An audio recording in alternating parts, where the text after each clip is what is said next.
What's with that look? People earning $30,000 a year are just poor. Get lost. You have a scary face. The jealousy of poor people is frightening. That's right. Since you're already here at the office, why not apply for welfare, you bottom dweller? At the office I had visited for some errands. I encountered my ex-husband Tommy and his wife Catherine. They both kept ridiculing me. Did they think I'd cry and go home? I'd never give in to them. Without flinching at their abusive words, I opened my mouth to respond to them. Huh? $30,000 is just my monthly income, though? What? Both of them exclaimed in a comically surprised tone at my words. $30,000 a year? Come on, we're not talking about the old Tommy. As I laughed loudly, Tommy turned red and tried to argue back. The two of them kept obsessing over me.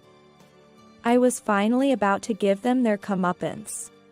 My name is Lisa, and I'm 50 years old. I'm a divorcee currently running a cooking school. I married my then-husband Tommy when I was 26. We had a daughter, Emma. We were just an ordinary family that could be found anywhere. Tommy was a company employee working seriously every day. But he was short-tempered and prone to anger. He held male-dominant beliefs and would sometimes make derogatory remarks towards me and Emma. But to put it positively, his strong belief that he, as a man, had to be responsible was stronger than anyone else's. At the beginning of our marriage, I felt a lack of manliness and reliability in Tommy. Yet our family lived modestly but happily. My meeting with Tommy was through a common occurrence. An introduction by a senior colleague at work. Concerned about me, who hadn't mentioned having a boyfriend even after turning 25. My senior thought it was worrying. To be honest, I wasn't very attracted to the idea of marriage. I was more interested in working than getting married. At that time, not many people thought like me. And many believed that quitting their job for marriage was a woman's happiness. Moreover, every time my parents contacted me, they started to press the issue of marriage. Being away from my parents' home due to work. I also wondered if getting married would reassure them.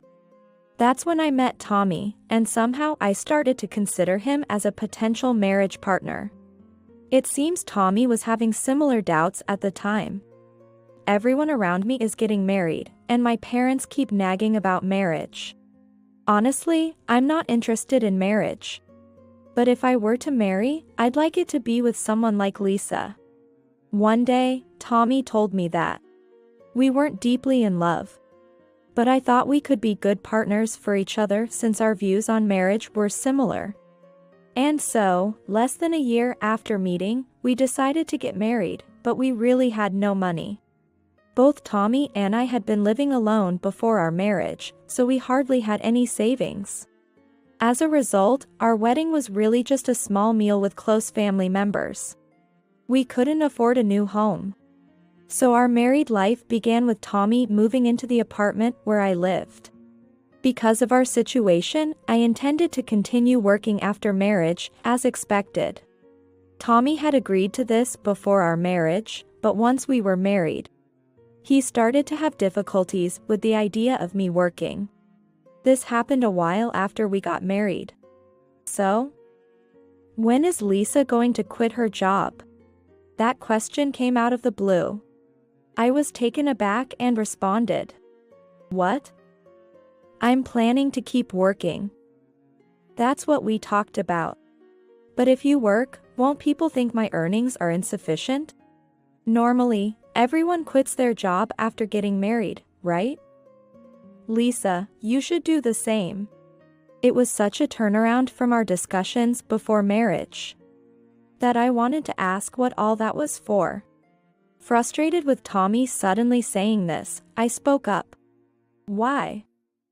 It's a fact we're out of money, right? You were okay with me continuing to work. But, you know, my manager and chief think you've already quit. I can't just say I'm making you work. I was dumbfounded. Tommy told his superiors that I had quit for some reason of pride. Today, it's not unusual for both spouses to work. However, back then, it wasn't as easy for women to work as it is now. Influenced by others, Tommy started to find it ridiculous for me to work and began forcing me to resign. He even involved his parents, turning it into a family-wide opposition against me working. You'll have children eventually. And it's pitiful to leave them in daycare to work.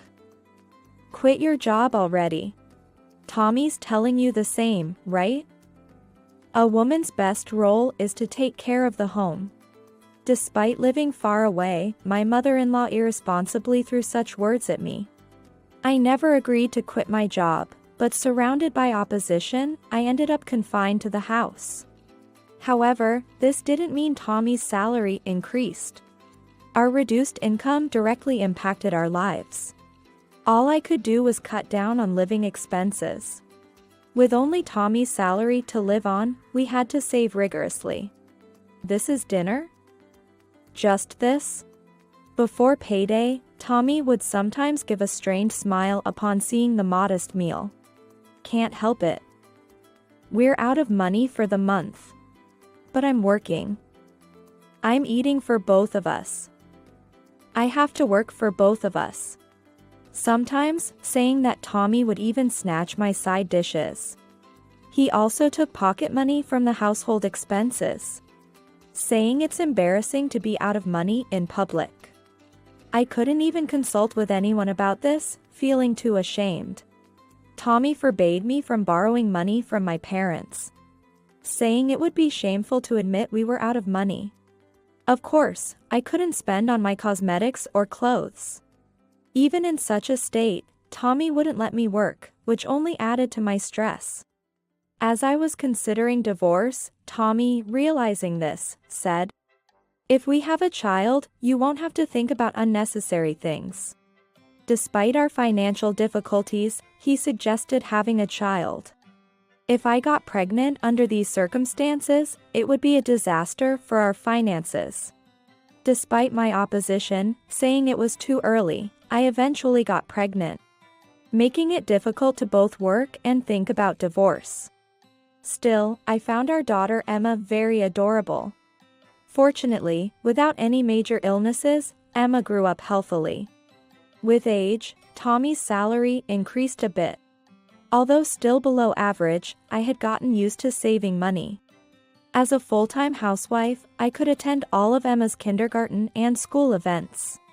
Despite many hardships and sacrifices, we finally achieved a normal life. And I was relieved until one day. Maybe it's time for you to start working again? Staying cooped up at home will age you fast. I was speechless at Tommy's casually muttered words. What do you mean? When we were struggling financially, you said it was shameful for me to work, and now you're telling me to get a job? Tommy bristled at my spontaneous response. What, you don't want to work? Being a full-time housewife is just being lazy. I was stunned at his harsh words. It's not that I didn't want to work. It's just that I couldn't stand Tommy's attitude and words. The wife of the chief who just transferred here works even after getting married and having kids. She's always well-dressed. And you, Lisa, don't you feel pathetic about yourself? What kind of face was he making while saying that? Had he forgotten what he had told me? Although I had so much to say, Emma was nearby, so I desperately held back. All right. I'll find some job. I told Tommy this, barely concealing my frustration. He seemed to smile as if he had one. Then, I started a part-time job nearby. I worked as a cook at a supermarket. At that time, Emma was in the upper grades of elementary school. Even though she was getting older, she was still a primary schooler. She needed close attention, and there were household chores to do. Adding work to that, I struggled to manage everything at first and was exhausted every day. Tommy remained unchanged even seeing my condition. Why are you so tired from just a part-time job? Be like me. He said that arrogantly every day. Working full-time and juggling a job with housework and parenting are entirely different things. I recall not being this tired when I worked full-time and only had to care for myself. It's just part-time, but I have household duties too. Can you help a little? Even just looking over Emma's homework would be a big help. I said this to Tommy, but he didn't try to cooperate. Homework? That's a mother's job. Then, at least help with washing the dishes? You want me to do housework when I'm tired from work? Housework is a woman's job. No matter what I asked, he pushed everything onto me, using the excuse of me being a mother or a woman. I gave up expecting anything from Tommy due to his selfish behavior. Then, one day, after about 3 years since I started working, Emma fell ill. Initially, we didn't know the cause and went to many hospitals. Of course, I took time off from my part-time job during this period, desperately caring for Emma.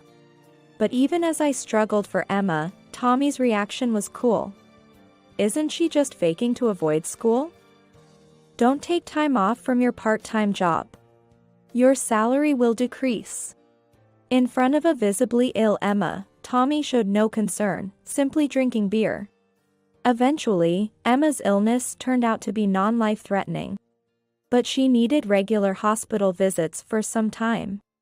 Having been frequently absent from my part-time job, and now needing more time off, I couldn't inconvenience them further and ultimately resigned. Tommy became furious and started berating me for quitting. Can't you even keep a part-time job? It was just for 3 years. I feel bad about resigning. But what choice did I have? What choice? You just wanted to go back to the comfortable life of a full-time housewife, didn't you? No matter how much I explained Emma's condition and our situation, Tommy showed no empathy. Instead, he kept pressuring me to work. Feeling depressed by my inability to work and Tommy's verbal abuse, I knew I had to do something. Then one day, Emma said, "Mom, I'm sorry you had to quit your job because of me." I was shocked. I knew Tommy's words reached Emma's ears, but I didn't realize they made her feel this way. Filled with regret and resolve, I knew I had to prove it wasn't Emma's fault. It's not your fault, Emma. But I'm happy you're at home. I want you to stay home all the time, like before. Emma. I pondered my options and then it struck me, working from home. However, my options were limited. After some thought, I decided to start a cooking class at home. I had always been confident in my cooking skills. With experience living alone and working as a supermarket cook, I had a decent repertoire. Plus, my 3 years at the supermarket allowed me to earn a chef's license. Thus, I smoothly started my cooking class. Emma was very happy about the cooking class. However, Tommy only mocked it. You think you can succeed on your own? Who would pay to learn cooking from you? Stop struggling in vain and get a proper job, you shut in. Tommy complained constantly as I prepared for the class. But I didn't give up. I believed that if it went well, even Tommy might change his mind. But it didn't start well. Finding students was not easy. Even those who came for a trial did not always return, playing right into Tommy's expectations. As expected, he continued to ridicule me. Get a proper job already. It was easy for him to say. But considering Emma's medical appointments and unexpected illnesses, it was difficult. Tommy had no intention of accompanying Emma to the hospital, making it hard for me to work outside. Despite my struggles, I continued the cooking class. Eventually, a couple of students began attending regularly. Your cooking is popular with my family. My child doesn't like vegetables, but they ate the dish you taught us. Such wonderful students they were, even bringing friends. And after about a year, the cooking class finally took off. Emma was very happy, but Tommy remained indifferent. I could feel that he still looked down on me, and his words became fewer and fewer. About 5 years later, the cooking class was doing well, though slowly. Emma's illness resolved with growth, and she only needed annual checkups. We were not very wealthy, but we were living happily without any problems. Contrary to that, my relationship with Tommy had grown cold. I could strongly feel his displeasure at my success, and I had nothing more to say to him. I had thought we would be good partners when we married, but things don't always go as planned. Despite everything, we were a couple that had come this far together. I thought we would continue living our lives in this detached way into our old age. Then, one day, Emma, now in high school, came home from school with a troubled look. "What's wrong? Did something happen at school?" When I asked her, Emma spoke with a serious expression. "I saw Dad walking with a woman I don't know." "Your dad? Was she someone from work?" "What's the matter with that?" "No, it wasn't like that. They were arm in arm. They seemed close." When I heard those words, I felt as if the blood had drained from my head. I immediately understood it was an affair, but I wasn't shocked by that. I was hurt that Emma had to witness such a scene. It might be a misunderstanding. "I'll talk to your dad about it." "Yeah, I'm sorry for bringing this up." "No, don't be. Thank you for telling me, even though it was hard. It's not your fault, so don't worry about it." I comforted Emma with a smile, but inside I was seething with anger. That night, sensing the mood, Emma went to her room early. "Is Emma going to sleep already?" "That's early." Tommy said this casually. After a while, I decided to bring up the main topic. "By the way, Emma said she saw you walking with a woman." "Me with a woman?" "It must be a misunderstanding." Tommy answered with a faint smile, but I didn't miss the way his eyes darted around. "I'll forgive you if you tell me the truth," I said, glaring at him. "There's nothing to tell." Tommy hesitated to speak. But seeing my unrelenting glare, he laughed defiantly, as if resigning to his fate. "Well, I'm popular, after all. Maybe something like that did happen. Don't be ridiculous. Do you realize Emma is hurt by this? What are you thinking? What's your problem? Always nagging about money. Turning our house into a cooking class, or whatever. I have no place or comfort in this house. What's wrong with seeking comfort elsewhere?" I was speechless at his words. True, running a class at home may have caused some inconvenience. But Tommy and my students never crossed paths. Even after the classes, he mocked their absence as if he was oblivious to their presence.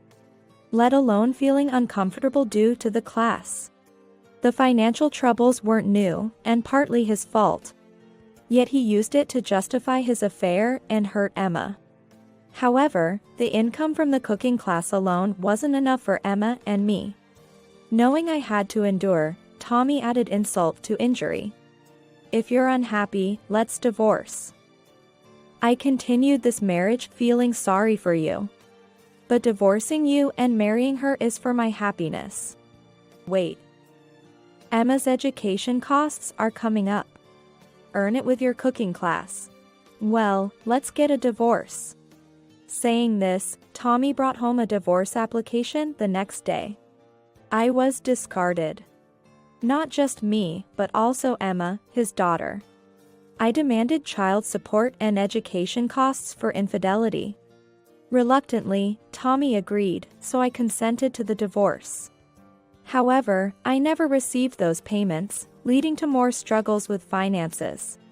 Yet, even as a single mother, I never forgot to smile, supporting and living alongside Emma. Those days were filled with hardship, but the misfortune didn't last forever. A few years after the divorce, Emma, now a working adult, decided to get married. She lives far away due to her job. I visited the municipal office to get a copy of the family register for her marriage registration. That's when I heard a familiar, mocking voice. "Hey, isn't that the teacher?" A voice full of mockery. I looked over and, as expected, it was Tommy. "Are you still running your cooking class?" His words, mixed with politeness, felt even more mocking. I turned away sharply.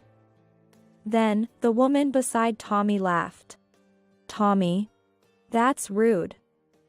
She's your ex-wife, right?" Yeah. Thanks to her agreeing to the divorce, I could marry Catherine. I should be grateful. The woman called Catherine seemed to be the mistress Emma had seen. She showed no remorse for getting involved with a married man. Not only did Tommy not pay the alimony, but there was also no apology.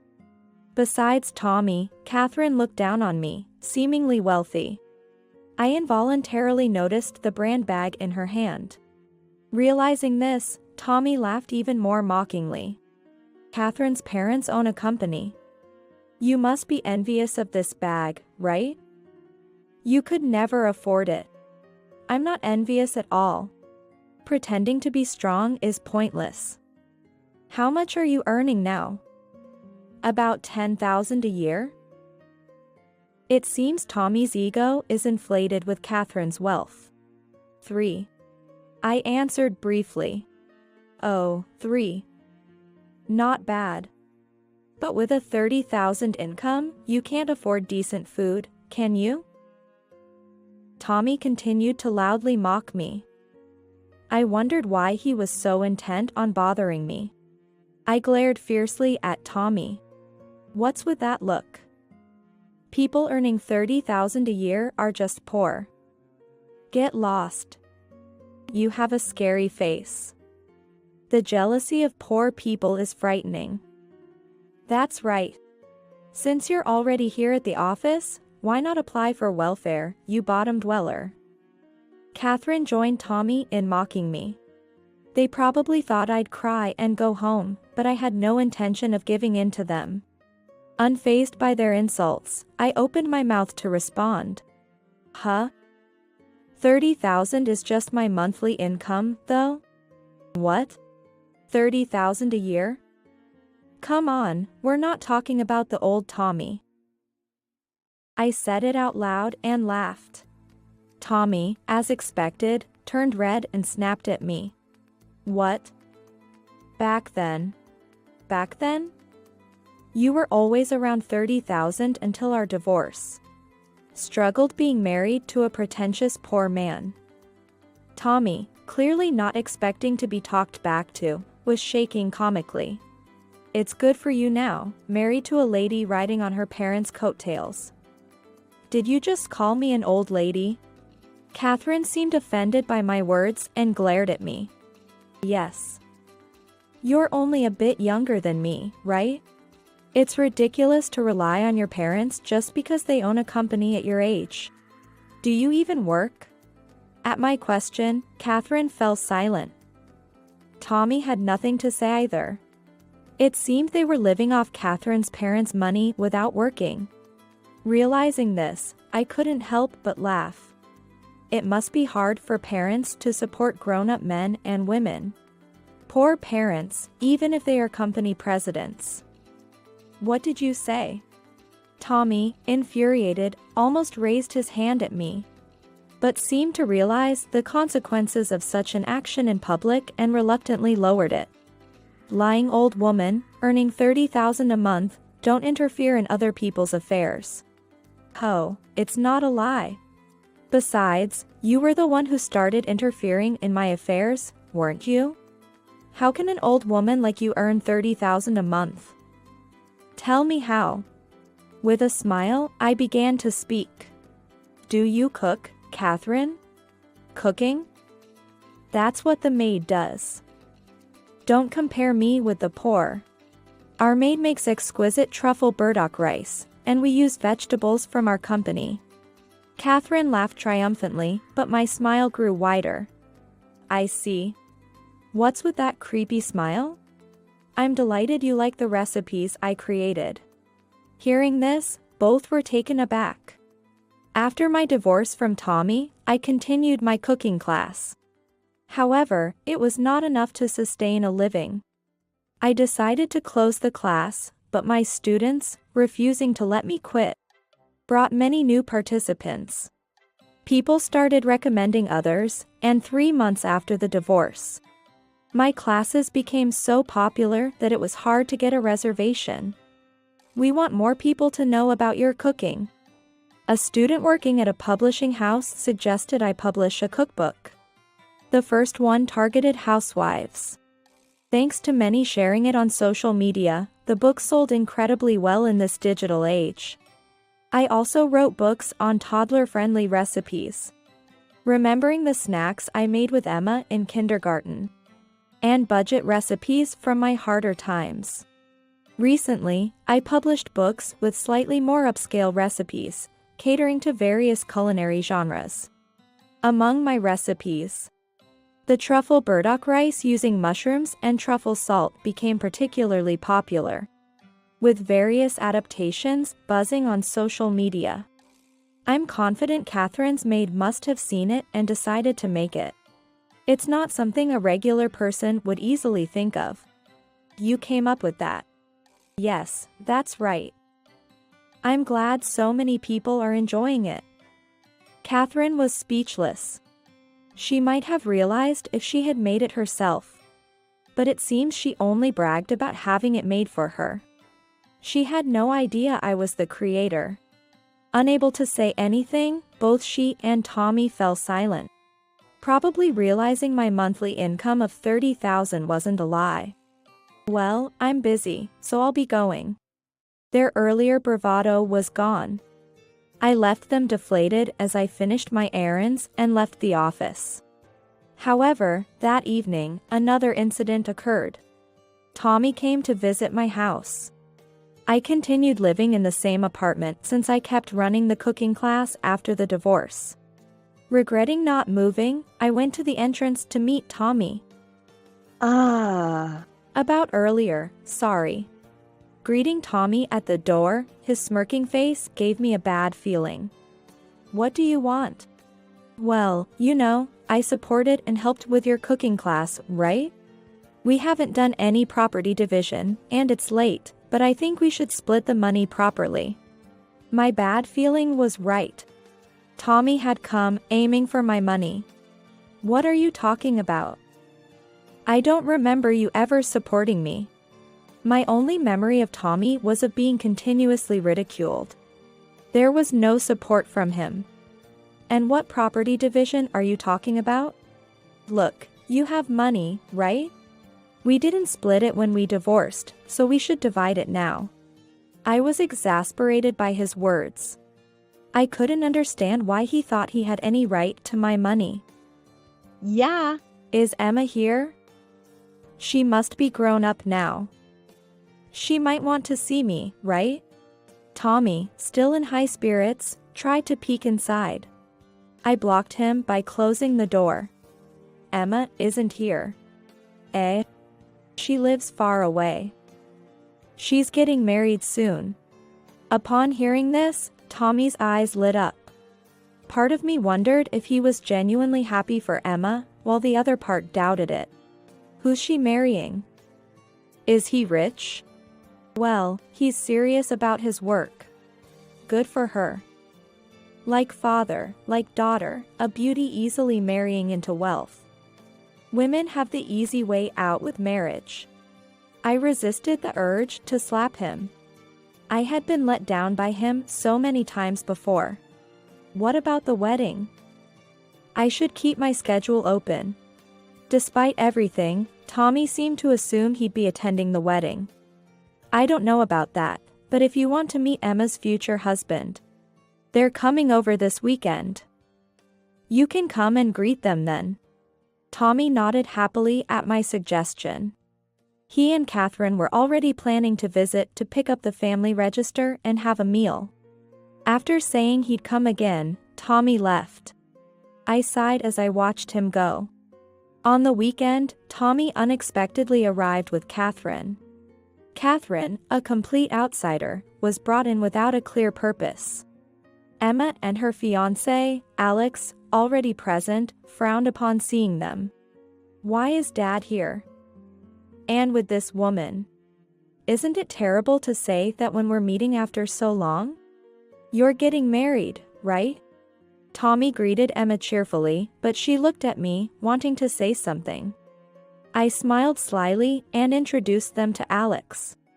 Alex, this is Emma's father, my ex-husband Tommy, and his current wife, Catherine. Nice to meet you. Emma had already told Alex about her father and my divorce. Alex didn't seem to think highly of them. While Alex greeted them awkwardly, I continued.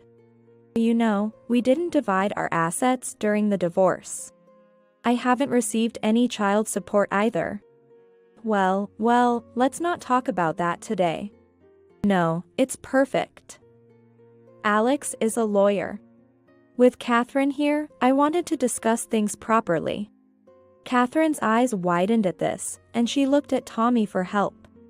Emma smirked, realizing the real reason I invited Tommy. Child support. I've heard about the situation. Based on the cases I've handled, in your mother-in-law's case, you could easily get $10,000. $10,000. Catherine raised her voice in panic. Naturally, being wealthy but not working herself, she'd probably have to ask her parents for the money. Tommy, frustrated, interjected. Just deduct it from the property division and give it to me. I couldn't help but laugh at Tommy's continued absurdity. Alex, puzzled, clarified. Property division? I heard you didn't have any money at the time of the divorce. I didn't have it then, but she does now. Property division is about the assets formed during the marriage. Alex patiently explained to Tommy. At the time of divorce, there was only about $3,000 in savings. So, by simple calculation, you owe her $1,500. What? I felt a bit relieved as things didn't go as Tommy expected. He had taken all the savings when we divorced. Alex, I'd like you to handle the payment. Can you take care of it?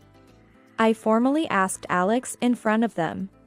Tommy and Catherine looked at each other, turning pale. Later, a formal demand was made, but unsurprisingly, there was no payment. I didn't want to burden Alex or Emma anymore, so I decided to take the final step. I think it's time to terminate the contract. I notified the fruit and vegetable company I had been collaborating with that I intended to terminate our contract. This company has been supplying all the vegetables for my published recipes since the release of my books. The meal kits, which included vegetables used in my recipes, were also selling well. This contract constituted a significant portion of the company's revenue, benefiting both of us. I decided to end the contract because of Tommy and Catherine. Predictably, the company's president and vice president came to see me immediately. Was there any mistake on our part? Your meal kits are still very popular, and we expect continued sales. Terminating the contract now would be. Both the president and the vice president looked troubled, as they pleaded for the continuation of our contract. I'm grateful for your help and appreciate your company, but I no longer wish to be involved. I firmly stated my position, and they nervously sought a reason. I then revealed the truth to them. Specifically, I no longer wish to be involved with your daughter, Catherine, the vice president's sister. Yes, the company I had a contract with was Catherine's family business, and she was the wife of Tommy. Initially, I had no idea about this connection.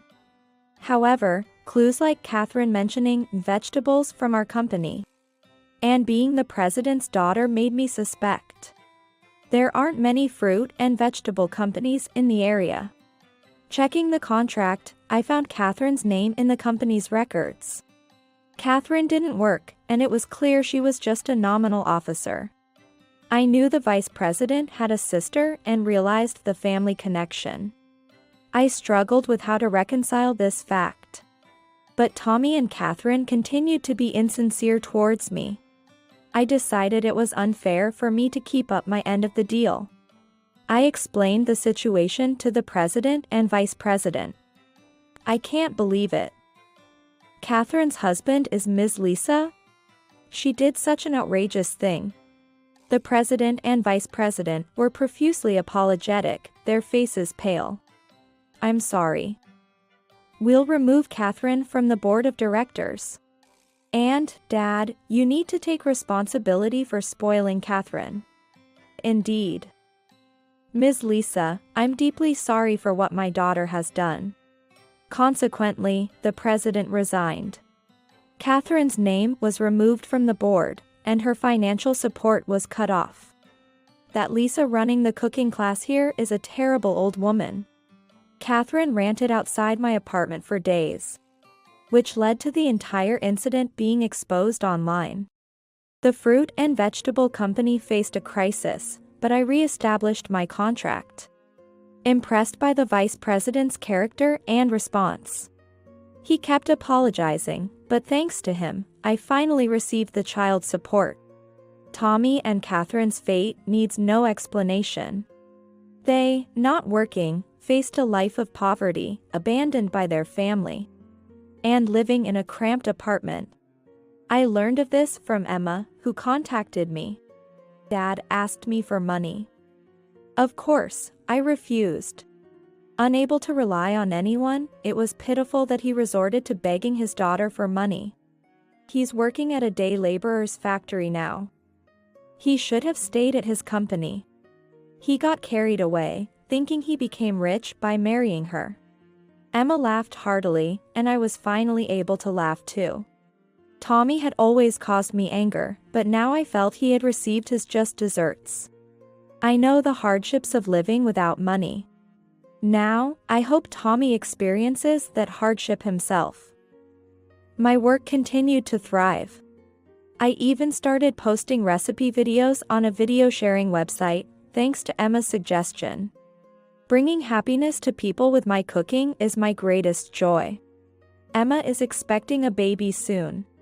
I'm thinking of creating a recipe book for delicious baby food.